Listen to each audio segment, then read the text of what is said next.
Setiap hari di negeri Pataliputra selalu ada pesta pernikahan.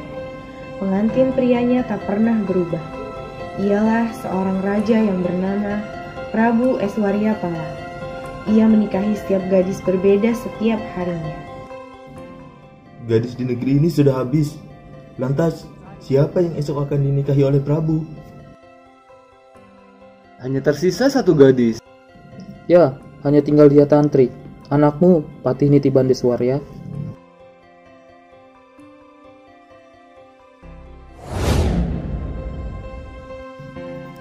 Dia Tantri melihat ayahnya.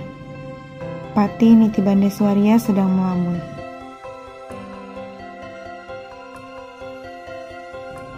Ayah terlihat bersedih. Apa yang sedang ayah pikirkan? Tidak, anakku. Ayah tidak sedang bersedih. Ceritakanlah ayah. Aku tak ingin melihat ayah murung seperti ini. Ayah tidak apa-apa. Sekarang sudah malam. Alangkah baiknya kamu segera masuk kamar dan tidur. Mana mungkin aku bisa tidur, sedangkan ada sesuatu yang mengganggu pikiran ayah. Ceritakanlah, aku mohon. Baiklah anakku. Di negeri kita sudah tidak ada lagi gadis yang tersisa untuk dinikahi oleh Prabu Eswaryapala esok hari. Apa ayah yakin sudah tidak ada lagi gadis yang tersisa? Hanya ada satu yang tersisa. Lalu, apa yang membuat ayah ragu? Satu-satunya gadis itu adalah dirimu, nak. Nikahkanlah aku dengannya ya. Tidak mungkin, anakku. Ayah tidak bisa melihatmu tersakiti, nak. Tidak akan ada yang menyakitiku, ayah. Sebagai patih, ayah tahu bahwa Prabu hanya akan menikahi gadis selama 1 malam saja. Nanti kau akan ditinggalkannya. Aku akan mengubah sikap buruk Prabu. Ayah percayakan saja padaku. Apa yang akan kau lakukan, Tantri? Lihat saja nanti. Tidak usah ayah pikirkan. Tenang saja, ayah. Nikahkan saja aku dengan Prabu. Aku janji bahwa denganku adalah pernikahan terakhir Prabu. Baiklah, jika itu keputusanmu, nak. Pernikahan Prabu Eswaryapala dan Dia Tantri berlangsung sangat meriah. Karena Prabu Eswaryapala telah lama memiliki keinginan untuk mempersunting gadis cantik yang bernama Tantri. Yang tak lain gadis itu adalah putri dari patihnya. Kira-kira setelah Tantri siapa lagi yang akan dinikahi oleh sang Prabu? Anakku adalah gadis terakhir yang akan dinikahi oleh Prabu. Malam harinya. Prabu, sebelum tidur ada sebuah kisah yang ingin aku ceritakan. Ceritakanlah, Tantri. Tantri menceritakan sebuah kisah tentang angsa dan kura-kura. Prabu terlihat menyukai cerita itu, hingga datanglah rasa kantuknya. Tantri, aku sudah mengantuk. Maukah kau janji padaku? Janji apa, Prabu? Esok malam, lanjutkan ceritanya lagi. Aku sungguh penasaran dengan kelanjutannya. Baik, dengan senang hati.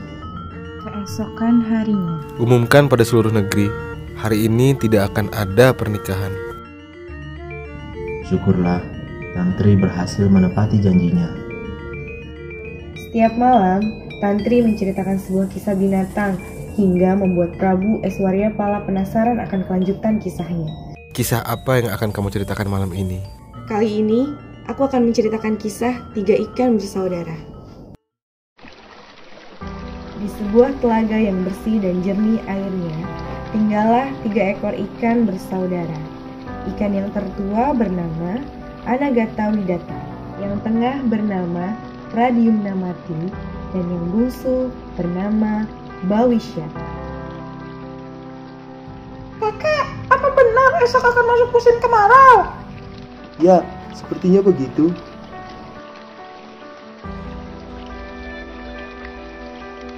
Musim kemarau pun datang. Telaga mengering. Hanya ada sedikit air yang tersisa. Adik-adikku, aku pamit ya. Aku akan pergi dari sini sebelum telaga ini mengering. Bagaimana cara kakak pergi dari sini? Aku akan mengikuti aliran air itu. Bagaimana dengan kalian berdua? Apakah kalian mau ikut denganku? Jika kakak pergi, aku tak akan ikut. Aku punya rencana lain. Aku akan tetap di sini. Bagaimana mungkin kita bisa lolos dari maut? Jika maut sudah datang, aku akan pasrah saja. Baiklah, kalau begitu aku pergi ya.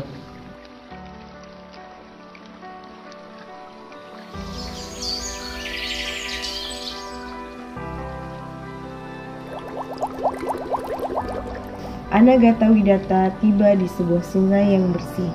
Di sana pun terdapat banyak makanan.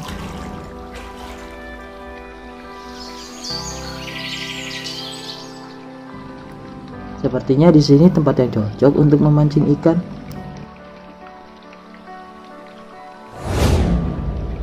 Anagatawidata terkejut mendengar ada suara yang berasal dari atas sungai menuju ke arahnya. Lebih baik aku pura-pura mati saja.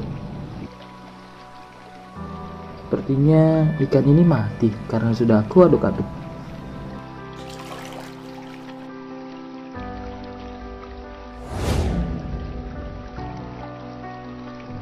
Oh tidak, aku butuh air.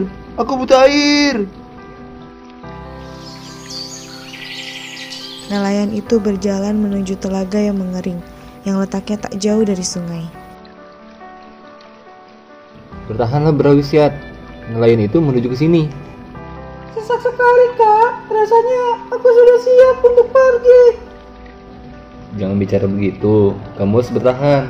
Jangan menggerak-gerakkan tubuhmu. Nanti nelayan itu akan membunuhmu. Lebih baik kamu diam, berpura-pura mati. Cukup, Kak. Biarkan saja. Aku sudah pasrah.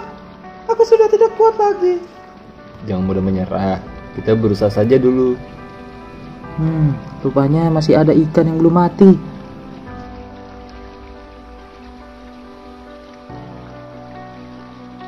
Brawisya yang tidak mau berusaha dan mudah menyerah itu pun mati. Sedangkan Pradyumnamati masih berpura-pura mati di dalam keranjang nelayan.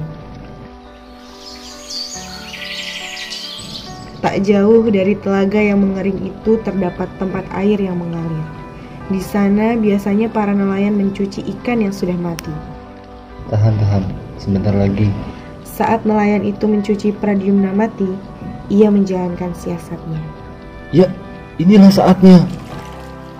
Pradyumnamati pun lolos karena ia memiliki strategi dan mau berusaha. Sedangkan kakaknya mati karena terlalu terburu-buru mengambil keputusan tanpa memikirkan akibatnya. Dan adiknya yang bungsu pun mati karena ia tak mau berusaha dan hanya pasrah begitu saja. Menurutmu apa yang bisa dipelajari dari kisah tadi? Bila kita menginginkan sesuatu, bahkan sesuatu kebahagiaan misalnya, kita harus mengusahakannya. Jangan mudah menyerah, tapi jangan terburu-buru dalam bertindak. Ceritakanlah kisah menarik lainnya untukku esok malam.